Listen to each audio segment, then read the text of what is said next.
So, you might have noticed something different about the start there. And in fact, you might still be noticing it. Namely, that there's a song playing. I promise, this will make sense. It won't, but it'll make as much sense as any of what's happening right now makes to me. So, for context about what is about to happen. I've had a long work day. I forget exactly when.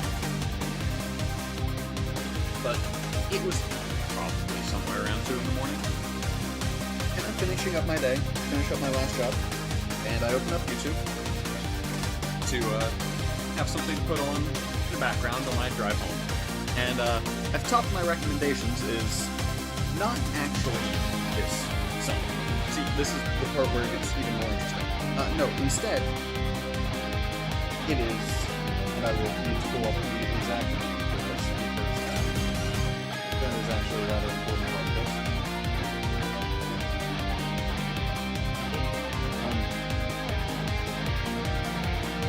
There's all sorts of interesting words I'm about to say.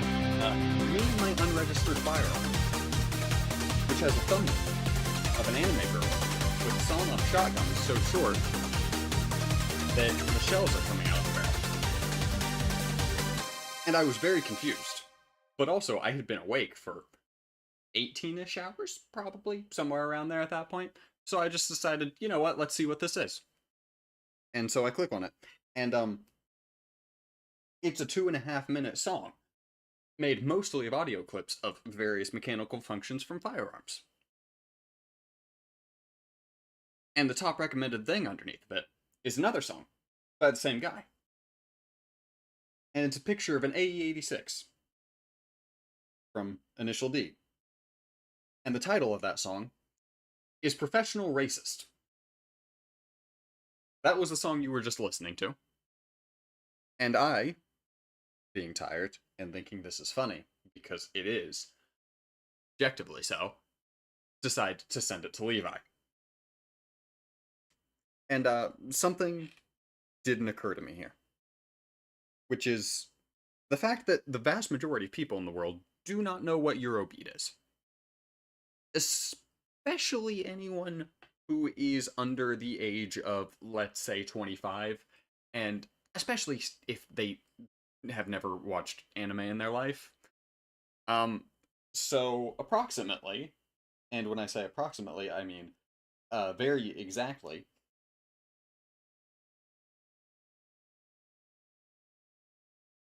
so I send that to Levi at 5:45 p.m.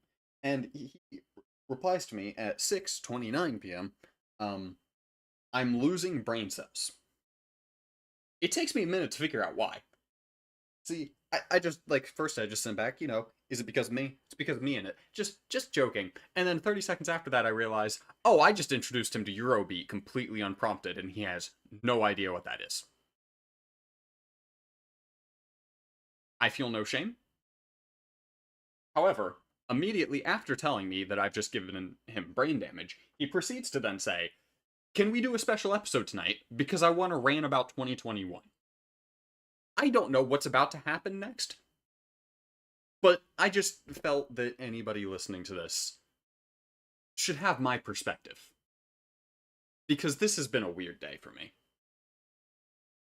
But also, I did get to cause brain damage. So, that's always an upside. So, welcome to Irreverent Safety Car Special number 2. There will be a regular episode later. However, we don't have the 6 hours it's going to take to cover the 2 races tonight. So, that'll come later. Probably tomorrow. If not tomorrow, then early Saturday. Without further ado, Levi? What did I That's cause me. you to think of? Why are we here? I promise it wasn't purely because of that video. But the video is called Professional Racist. And when I see a car and I see a race, I think about racing. To be And fair, hopefully, considering what you have told me, professional racist might also be an apt way of describing who we're going to spend a lot of time talking about in more I ways than one.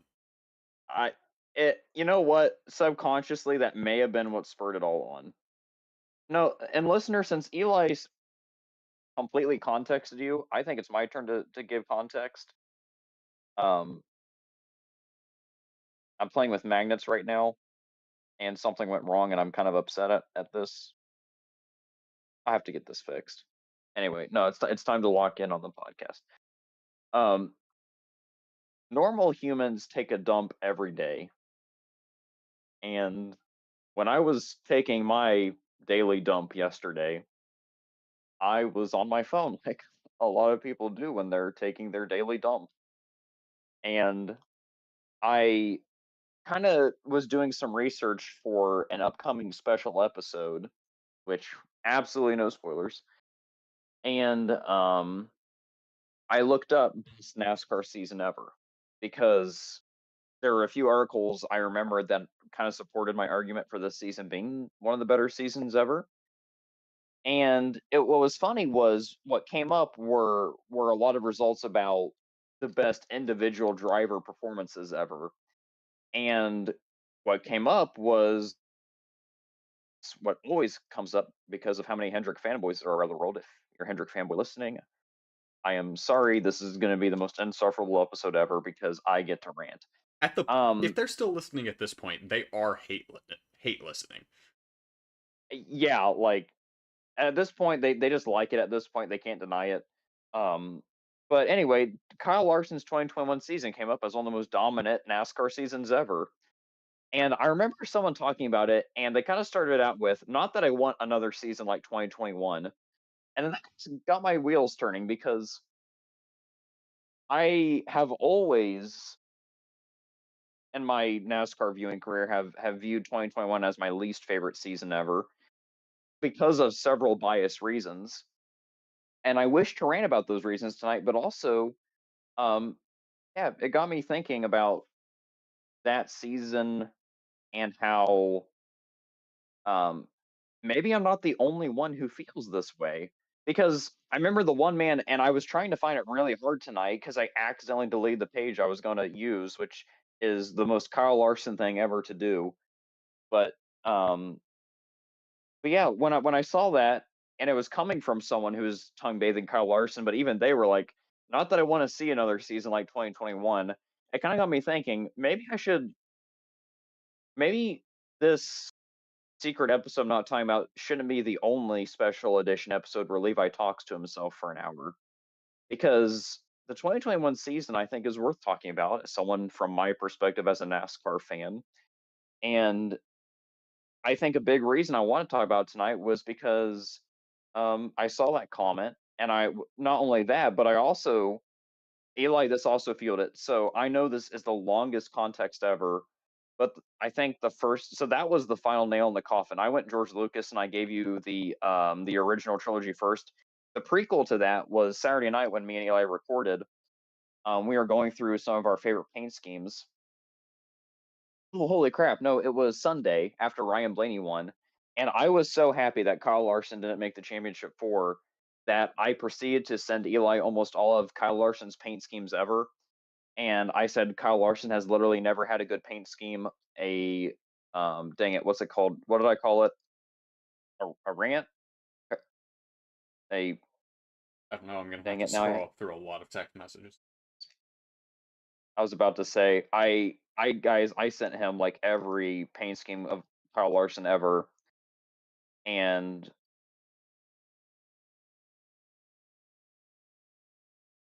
I labeled it something. Kyle It's Larson it's has not literally even never had a good paint scheme, a thread, a yes, in thread. a Hendrick car. His Clover DC Solar Ganassi cars were pretty fire. Okay, thank you. Yeah, yeah, no, and I wanted to mention tonight, whatever potential hate I will give Kyle Larson is permanently Hendrick hate, maybe a little bit of Ganassi, but mostly I didn't care too much about Ganassi days. They were fine. Um, but what actually kind of started me wanting to make a special episode about 2020 was just literally 4 days ago, because I realized how much Kyle Larson made me lose brain cells in 2020. Because Not only that, but his paint schemes were so bad. Get this, Eli. I watch a diecast reviewer on YouTube. Um, do I feel like giving him press right now? Not necessarily. I will say that person had a personal goal of collecting Kyle Larson's Ricky Hendrick paint schemes in 2021. So you, the listener, the first way I'll start this episode. Actually, that no, the episode isn't starting. I'm still in context.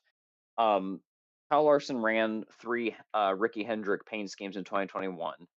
Um, one of them was his Hendrick Cars paint scheme that has unfortunately become iconic.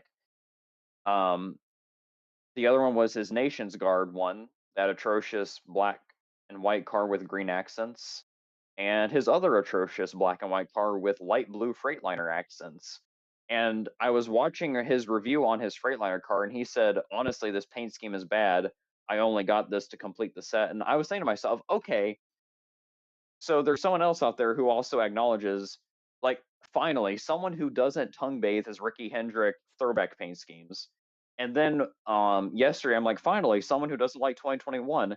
And so now we're here. It's like I finally get to like, and because Eli ate the last bit of brain cell before I just blew my lid, it's like, okay, we got to talk about this elephant in the room, because everybody knows why Eli doesn't like Kyle Larson. This episode isn't just going to be about that, but kind of the 2021 season altogether. As a Kevin Harvick fan, as a Ford fan, my perspective of the 2021 season. All right, here we go. The episode's beginning. That was like 20 minutes of context, but I think it was worth it because I think I can get through these points decently quickly. But um, what's funny is I gave you guys context about how this episode began. What I also have to do is give you context getting up to 2021. And if you are still listening, God bless you. And Luke, thank you. Um, I swear, when if this then results in me introducing Luke to Eurobeat accidentally, it wouldn't surprise me if he already listens to it. It does seem like the sort of thing that would fit him, but there is a chance that he doesn't, and there's a chance this is how he finds out about it. Oh yeah, for sure. So going into 2021, we're going to enter the 2021 NASCAR season. Come along with your boy Levi as he goes through probably the dark, no, not probably, definitely the darkest time in his life, maybe, but definitely as a motorsports fan. We'll get about that. That life part is what I talk about in therapy. It's okay. Um, so at the end of the 2020 NASCAR season, um, things were a bit low. Chase Elliott won the title, whatever. Not my favorite driver, not my least favorite driver. Kevin Harvick ended the season with 9 wins and no title. That was a big. But the last 3 years, which were the first 3 years of my NASCAR fandom, I had high hopes going into 2021. The Ford lineups were mostly staying the same, which is always a good thing. Um, Ford was losing Clint Boyer in the 14, which was, I don't want to say it wasn't a huge loss. Definitely experience wise it was, but I was pretty optimistic about as good of a young driver as Chase Briscoe was getting in that car. And we were retaining Cole Custer, who had won Rookie of the Year and the Kentucky race the year before. So it almost was as if Stewart Haas Racing was going to be as powerful, if not more than ever. Um, as Kevin Harvick continued the lead there.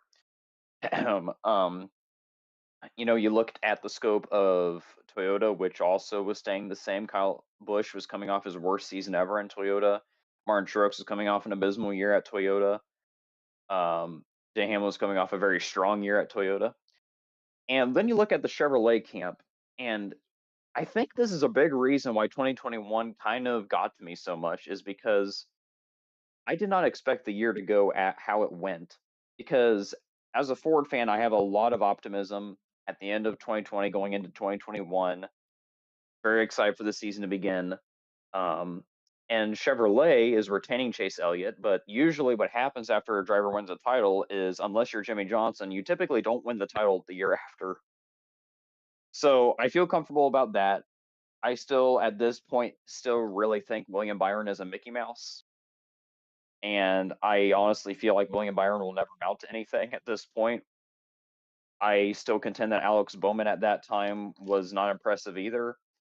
And Kyle Larson going into the 5 car, I knew Tony Stewart wasn't happy about that since he was recruiting him to go to Stewart Haas. I didn't think of anything of it. Like honestly, Kyle Larson definitely had his better Ganassi days and proved to be a really good driver. But when you come into a brand new race team with a lot of brand new faces, Cliff Daniels had a little experience with Jimmy Johnson, never won. I seriously didn't think Kyle Larson would win any more than 2 races, if that. Like I didn't think Kyle Larson could even win that year because everything was new. He was coming off saying the N word and like went through NASCAR sensitivity training. Again, Yes, he went through. professional racist. He's a professional racist. This is why this episode's here. Um, and just a lot of baggage. Even though he had a great dirt racing season in 2020, there was a lot to go through to get to greatness at his current team.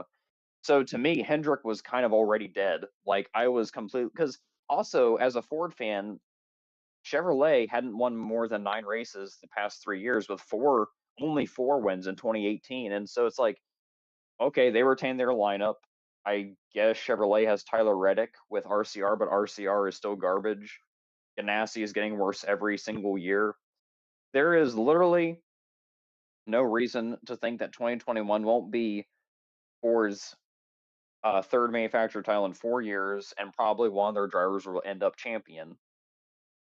Probably either Brad Keselowski or Kevin Harvick. And the first 12 races of 2021, because I think also it was fun to go back. I didn't initially despise 2021. Like I was having fun because the first 12 races of the year, okay, Chevrolet only had 3 wins, I believe. Yeah, William Byron, Kyle Larson, and Alex Bowman at Richmond. Or it could be 5 wins for Chevrolet. I forget. Either of them or Toyota had 5 wins, but Toyota, Ford, and Chevrolet were pretty dead even through the first 12 races. It looked like everyone was competitive. Um, until what kind of began the 2021 train of depression for me was that Dover 1, 2, 3, 4 finish for Hendrick. It was pretty obvious by Dover. So, guys, this is the middle of May 2021.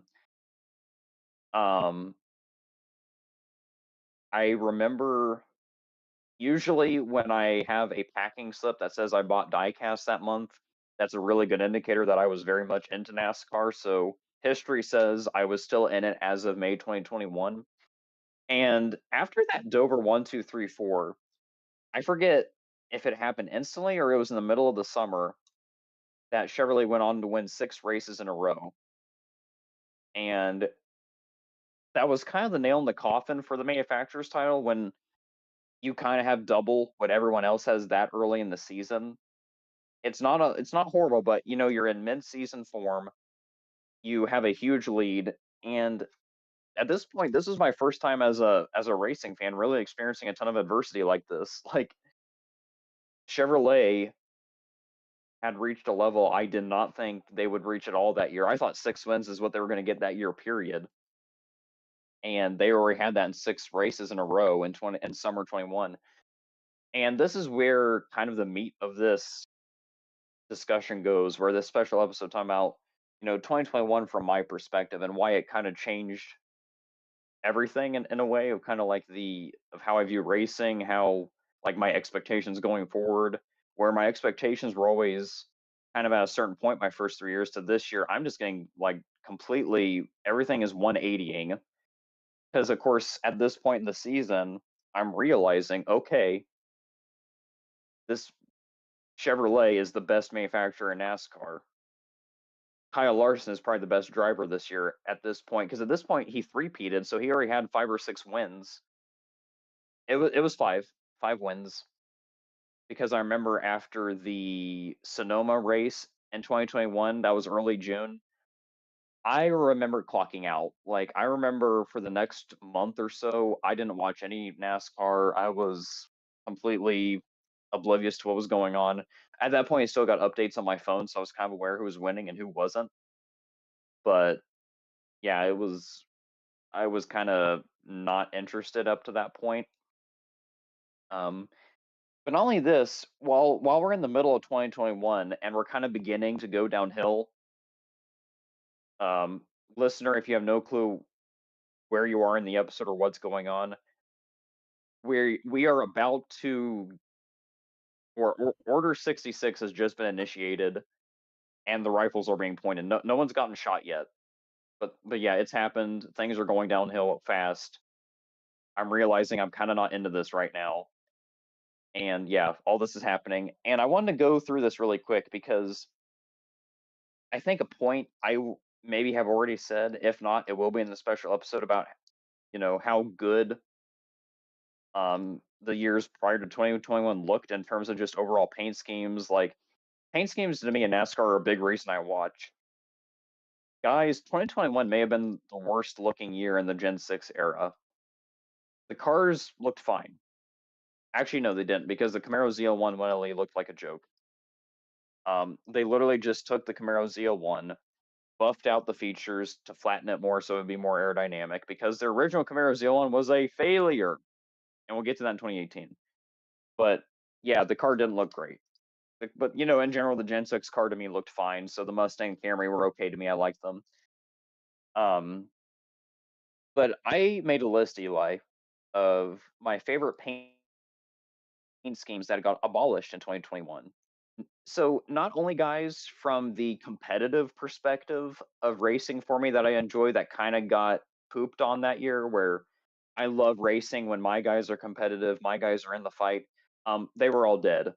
So already I was bummed out. But what even more made it bummed out for me is most years I can at least reckon or be at peace with the fact that at least the race cars look good. At least maybe I'll buy a few die casts and enjoy myself. This year was depressing. Like, here's a list of all the paint schemes and sponsorships that ended going into 2021. The PPG sponsorship, first of all, that is the biggest one, because everyone who has listened to this show knows I love PPG. I love their cars, and the Penske sponsorship with them, I don't want to say ended. I can't guarantee at this point if it had ended. Maybe it was on their B posts, or maybe it was on their little contingencies. But in terms of primary sponsorship, there were no PPG in 2021. That was a huge loss. Next up, let's keep the train rolling. Mountain Dew and Coca-Cola ended their partnership with Hendrick at the end of 2020. No more beautiful Mountain Dew paint schemes. Now we just get this boring Napa car. And a lot of people like the Hooters car. I Careful with don't where know you about go that from car. here. What do you say? I said careful with where you go with that sentence. Literally, don't go to Hooters, guys. But yeah, I mean, Mountain Dew was the reason I bought any Chase Elliott diecasts. Completely gone. No more fun green cars. Next up, Alliance Truck Parts, no longer with Team Penske. They've been replaced with Freightliner. So no more black and yellow Brad Keselowski cars, which were I love them. I know his fans reckon that car is cursed, but I don't know how it's cursed when he won 2 races the year before in it. Auto owners insurance, they no longer have that beautiful neon fading car into the dark black. Instead, it's hard to explain, Eli. You can probably look it up, the 2021 auto owners Martin Truex car. But he changed it, and let's just say it was not changed for the better.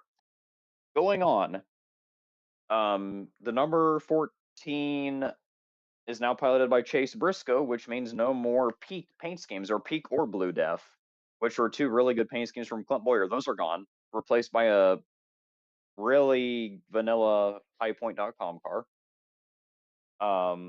Cole Custer and the Haas tooling paint scheme had changed from that red digital camo car to just a silver car. Another big loss. Money Lion changed their paint scheme. Now it depends. This is very opinionated, guys. I preferred the Money Lion Scallops car because it was more of a metallic mint color. And Money Lion it was actually at the start of 2020, changed it to more of just a glossy light green, which was very meh to me. It was an okay paint scheme, but definitely kind of a loss to me. Ryan Newman, no more Coke sponsorship. That car was awesome. And he changed his Castrol car, which, like the auto owner's car, was not a change for the better. It was more white instead of green now.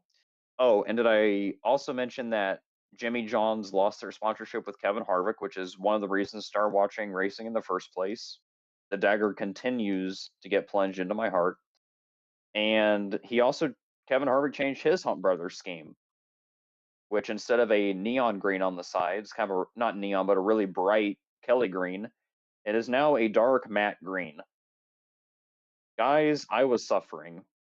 Like these aren't just paint schemes to me. Like these are some of my greatest paint schemes of all time in racing, period. Oh, I almost forgot to mention that Ryan Blaney did not run his Knopf Menards car that year, and I think he only ran his Libman Menards car in one non-points paying race. Like it was abysmal, guys. Like all these paint schemes that were in probably my top 20 paint schemes of all time had either been gone or changed. And so not only is this sport taking a turn for the worse in terms of like the guys I love in terms of how well they're doing, but also just the look of it was also changing, not for the better. And once again, that's personal opinion. But once again, this episode's about my opinion on 2021, the eyes through how that year went through my eyes, and the look, the aesthetic, the competitiveness just going through the absolute toilet for me. Um, of course, I also want to mention that there were a few paint schemes that entered 2021 that still to this day are actually some of my more favorite cars of all time. Um, one of them is Chase Elliott's A Shot car. So he lost the Mountain Dew sponsorship, but got the A Shot car. It is not as good as the Mountain Dew car, personal opinion, because instead of going really hardcore with the red, it was more of a red and black. It was a good looking car. Don't get me wrong, I love it, but it wasn't the same. It it wasn't mind blowing. It was just good. I liked it. Brad Keselowski's Freightliner E Cascadia car was really good that year. Um, but it only ran in one race, I believe. But still a good car. I liked it. And last, but definitely not least, there is one great thing that 2021 gave us, and it's my second favorite paint scheme of all time, and that was Kevin Harvick's Subway car. So yes, it still stung to not have Jimmy John's on the car, but I mean, he replaced it for 3 races with one of my personal favorite paint schemes ever. Not just because it's green and yellow, but it was used very nicely. It was a great car. Those were like 3 band-aids on a split artery. Like I was still upset no matter how good those cars looked. Like the aesthetic had changed, not for the better. Um anyway, that was the mid-season sidebar for me because by the middle of 2021, all of that had gone down. All the, Jimmy Johns had left. All these, paint schemes had already gone at the early of the year or changed. Um, so we can continue on. Me talking to myself. I'm trying to present this in an exciting manner, but this is very much a therapy session. It's worth noting the reason that I gave all of that context and speaking in the introduction is because that is pretty much all of the talking I knew I was going to do this episode. Yeah, no, this is my version of Madman talks to himself for an hour and a half. Real listeners will understand that reference. Should Which at still this be up point, on the channel. oh, it is. It's the first episode on YouTube. Guys, Spotify and or Apple podcast listeners, go to YouTube and check out our first episode. There's more to the lore. Um, how do I keep going on with this? I honestly not much. I think there's 2 more big events that happened in 2021. At this point in summer 2021, I kind of realized that this is going to be a year that I'm always going to remember for not being good at all. Little do I know it would have wave effect. Does that make sense? Wave effects. What's it called? Ripple It would effects. ripple effects. Thank you. It would have ripple effects in my personal timeline. It was so bad because the I think the only race I watched the entire summer, guys. This was my last summer I had in school. Like this was going into my senior year, and the only race I watched all summer was the Road America race. Chase Elliott won that. However, there's evidence to suggest that I kinda was into the season. I gave it one last gasp only because I have a receipt that said had gotten some merch that month. So I guess I was into it for a bit in the summer. I guess my last before someone dies, they always have a last gasp of energy. And I think for me, I was about to die, and that was my last gasp of energy. Was like, oh well, like this was a fun sport while it lasted, but I think the season is a lost hope. I feel bad for giving up so early, especially since Ryan Blaney got that awesome win at Daytona and Michigan back to back the next month. Um, but yeah, at that point, like there was nothing keeping me there. Like to because I think that we'll get into it in 2018 episode, but there were definite reasons I got into this sport, and and all of those reasons were affected in some negative way in 2021. And it was also especially, just giving a kind of a review of that season up to that point. NASCAR was trying their best to advertise it literally as the best season ever because we were going to so many different tracks that year. We were going to Road America for the first time. We were going to Coda for the first time.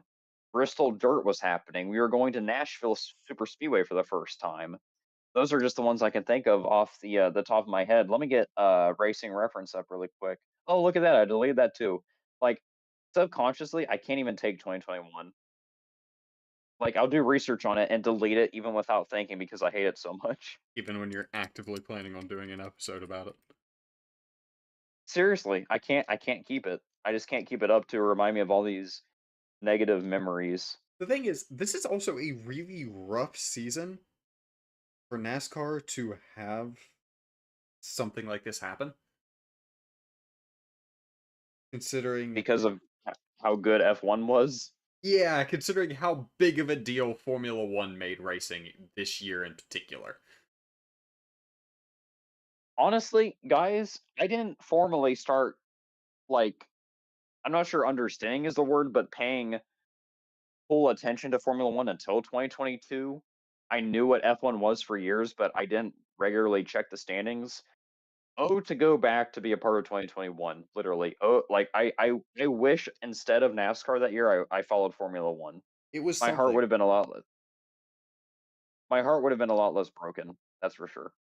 Um, You're a oh, Mercedes okay. fan. Here's some more new tracks that year. So they were hyping up those tracks, of course, but also we were going to Indianapolis. And because everyone was whining for years about how much better Gen 6 was on road courses and short tracks other than intermediate tracks, they decided to change the Brickyard 400 to the Indianapolis Grand Prix. So now we have a road course Gen 6 race at Indianapolis.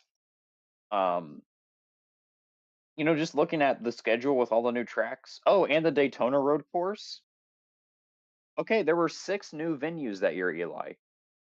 An entire sixth of the schedule was changed for the fans. And How many of those tracks are still on the calendar? let me go back. Guys, and it also isn't fair because if Gen 6 still existed, I don't know if these would have changed because the Gen 7 car is really good or it's not good on road courses. But we do not have the Daytona road course anymore. Bristol Dirt's gone. Indianapolis Grand Prix is gone. So only 3 of those are gone. We still go to Coda, Road America, and Nashville. Um, but the thing is, the 3 that did leave were 100% upon the schedule because of Gen 6 and NASCAR wanting upon the best season ever before Gen 7 arrived the next year. Because if you don't know, having the Gen 6 car in 2021 was not planned. And COVID pushed next gen car an extra year. So we had to make do with what we had in 2021, keep the Gen 6 car another year. Um, but yeah, and I'm looking at the schedule, and I remember that Sonoma in June, kind of checking out, and Road America was kind of my last gasp. The last race I watched that entire season, besides the championship race, because I'm still a NASCAR fan, okay? Even though this season was still my least favorite one I've ever watched, I wanted to see, history unfold.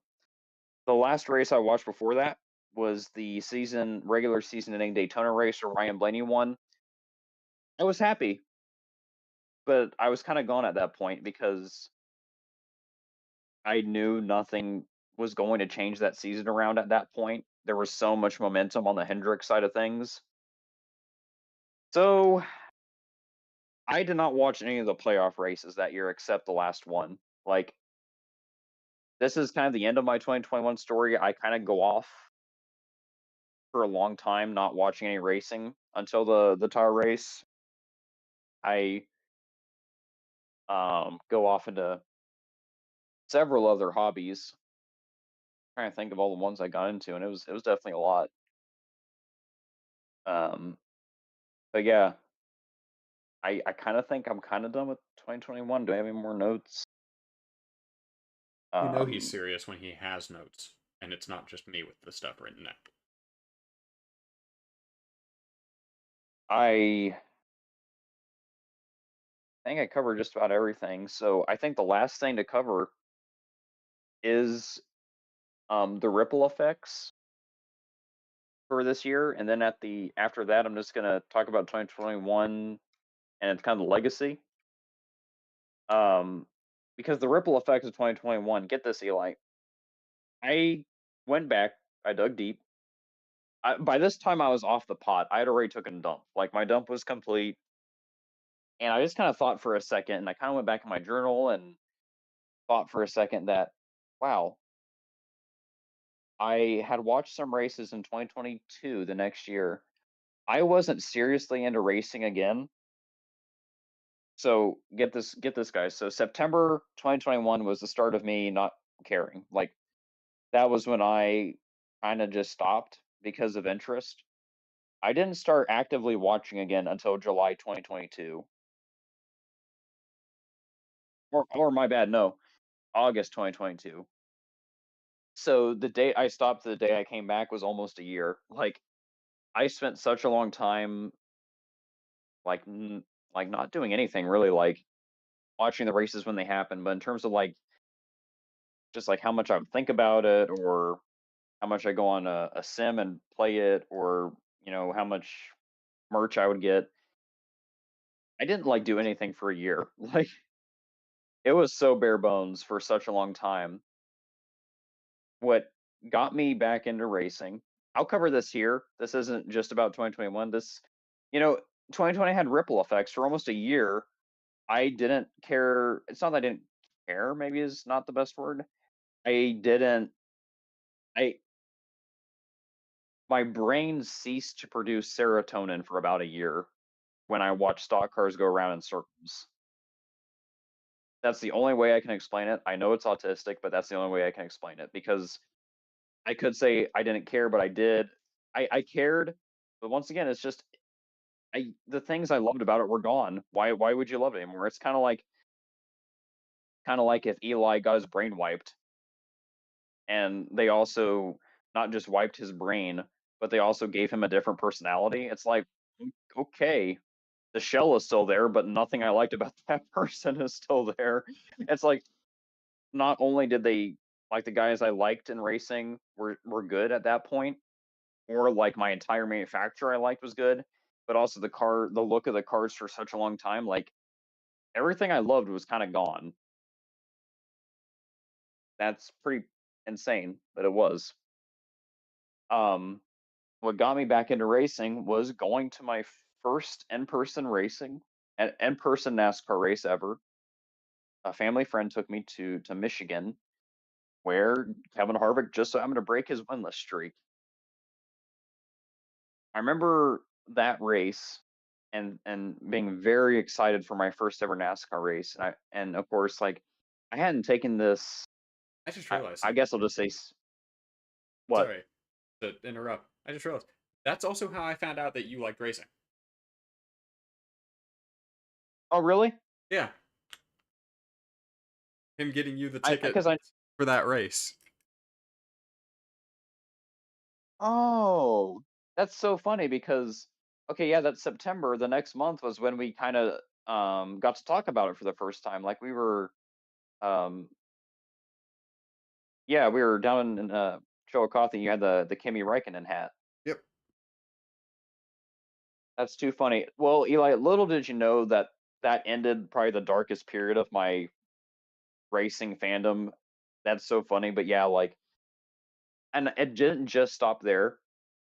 So, oh, and if you're catching on, this is the legacy portion of the episode. It's okay. There's always a happy ending to my story. The funniest thing So about this is it's literally when I enter the picture. yeah, it's hilarious, isn't it? And and then we go back to needing therapy and we start a podcast.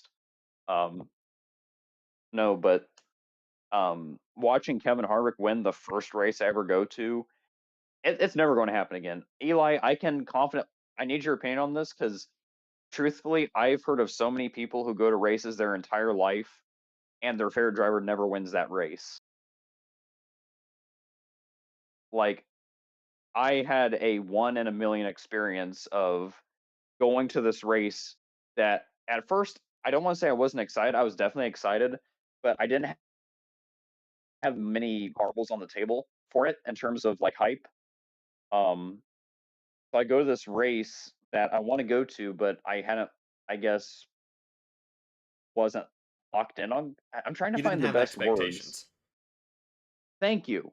Perfect. I didn't have expectations. I was so The excited to go to my Eurobeat first brain damage, it's terminal. guys. This is the worst episode ever, and you can thank Eli for that. But yeah, I didn't have expectations going to this race. I literally just um I hoped someone I liked would win, but really what I expected was it was Michigan, so probably a Toyota was gonna win. And at the end of the day, I would go home. I would say that was awesome. I lived a childhood dream and go back to whatever I was doing 2 years ago actively, which I think I had gotten back into Legos because that was the only thing that made me feel safe and secure in my life up to that point. What, Lego and disc Um, golf time? yeah, that was the disc golf Lego period, the only things I had left in life. Um, but yeah, not just that race, because of course after that race, which is still like one of my top 5 days ever, I the next weekend Kevin Harvick goes back to back, and it's funny because it's what I think is the funniest part is how much more invested I get into a sport when the people I like win, which I think everyone can say that. Like you're a fan of something because a part of that sport made you really happy, and a part of this sport that made me happy. I've been gone for so long, I forgot like my brain forgot how to produce serotonin when I saw these good things happen, and it's kind of like a light bulb went off in my head and like, oh, that's why I like all this. And yeah, ever since I can say I haven't kind of had a 2021 experience since. Of course, up to this point, Ford has been a lot better since.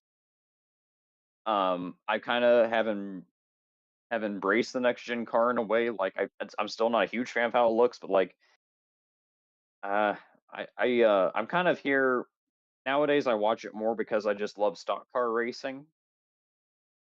Um, as a sport in general, I love the tracks and the style and whatnot. As much as I can agree with people that the playoff system isn't the best, I still enjoy it. Like I still, I can feel the pre-race nerves. But no, 2021 definitely, yeah, it was something I wanted people to understand why when me and Eli will dog on Kyle Larson, where it comes from for me is that temporarily Kyle Larson just kind of ruined my my fandom and my favorite sport ever.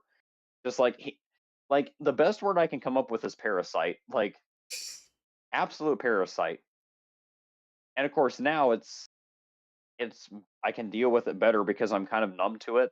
But yeah, it's like now that we're kind of done with 2021, I do want to mention the paint scheme thing that started this 4 days ago. I told Eli when I first got into racing, Kyle Busch was the parasite. but at least Kyle Busch had good-looking race cars. That is a fact. Everyone liked the M&Ms, interstate batteries. What else did he have? But I mean, those two primarily, the Ethel M cars, just great looking race cars that like made you want to eat candy. And then Kyle Larson comes in with these dull, like I can't even speak. Like, oh, They're very they monotone. weren't. What do you say? I said they're very monotone. It's. Do you remember Eli that one of his cars was literally just matte black with silver numbers? I actually had forgotten about that, but I remember sending that to me now. Non-fans of NASCAR, that is what a test car is. He literally just ran a test car. If you haven't noticed by now, it's very important to me that teams make their cars look good because that's what gets people into the sport. And that's what gets spineless jellyfish like me to buy their products. Um, but no, it was like, okay, Kyle Busch can win all he wants because at least he doesn't insult me with a horrible looking car. Kyle Larson will cross the finish line in first with either a Ricky Hendrick throwback scheme that's deplorable or literally just a black or white car. Ugh. I know this is Levi's Tism corner, but man, oh man, it was so painful to watch. Like, I am serious when I say that. Like, I'm not just trying to carry my point over. When Kyle Busch won, no, I wasn't happy, but I can embrace the fact that the cars looked amazing. At least when you get the special edition, championship car, it's a cool looking one. Yeah, I have it. And also, I feel like a good metaphor is people have heard this before. If you're not good at something, people can take two kinds of people. They can take a nice person who isn't good at anything, and they can take a horrible person who's good at everything because both of them have redeeming qualities. Kyle Busch's redeeming quality was his cars looked amazing. Kyle Larson had no redeeming qualities. He was in a Chevrolet, first of all. Hate it. The cars looked abysmal.